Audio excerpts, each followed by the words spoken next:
Hello, I'm Linda Drake, the Director of Career and College-Readiness Initiatives at the State Board of Education. At the December 2020 State Board of Education meeting, you will have a chance to review and discuss the board's section of an annual joint report that the board and OSPI submits to the legislature about the state assessment system. This presentation summarizes the board's portion of the draft report. Here's an outline of the State Board of Education portion of the report.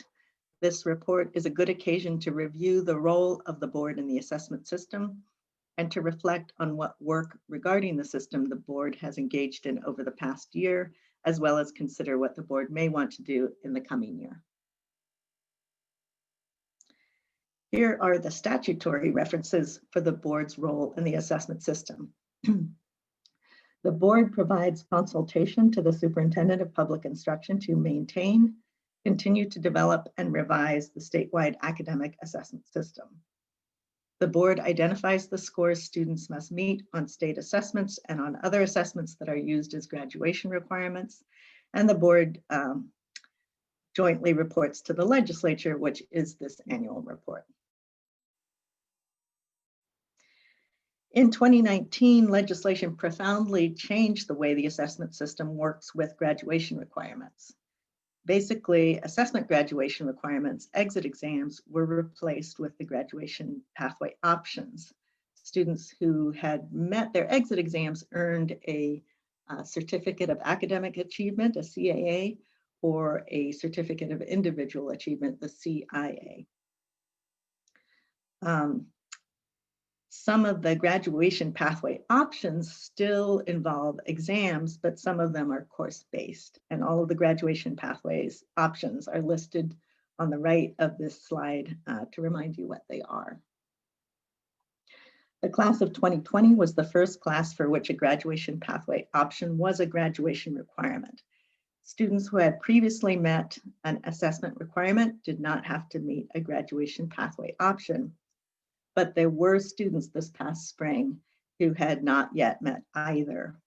When schools were closed and assessments were canceled, students had access to an expedited assessment appeal waiver. This was available to the students in the class of 2020, but will not be available for subsequent cohorts of students. This table shows the assessments that are involved in graduation pathway options and which ones the board has identified the scores on.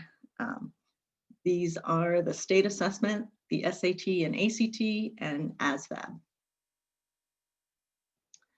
So what exactly happened to assessments in spring 2020? Well, by mid-March, all state assessments for the rest of the year were canceled. The testing window had opened at the beginning of March, but very few districts had administered tests because it was so early still. SAT and ACT tests were also canceled, and ASVAB testing stopped when schools closed. AP, IB, and Cambridge were able to modify their test and administer their tests remotely. This fall, things are not yet back to normal. SAT and ACT allow the local testing centers to decide if they can safely administer the tests, so many locations are not available. AIM, the state assessment for severely cognitively challenged students, has been available and a handful of students have taken it. And of course, we don't yet know what smarter balance testing may look like in the spring. ASVAB offered through schools participating in the Military Career Exploration Program will not be available until schools are open.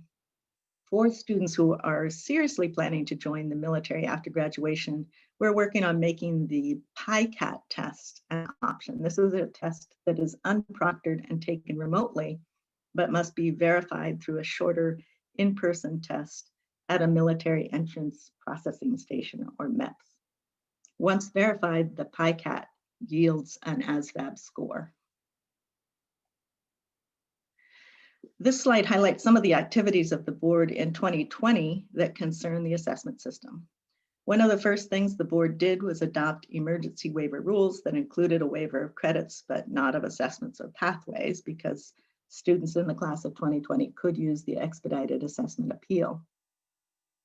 The requested legislation for the 2021 session would authorize the board to develop a waiver of graduation pathways if needed in case of an emergency. The board also adopted permanent rules for mastery-based credit that included a provision for awarding credit for state assessments. And also the board moved forward with its work on graduation pathway options.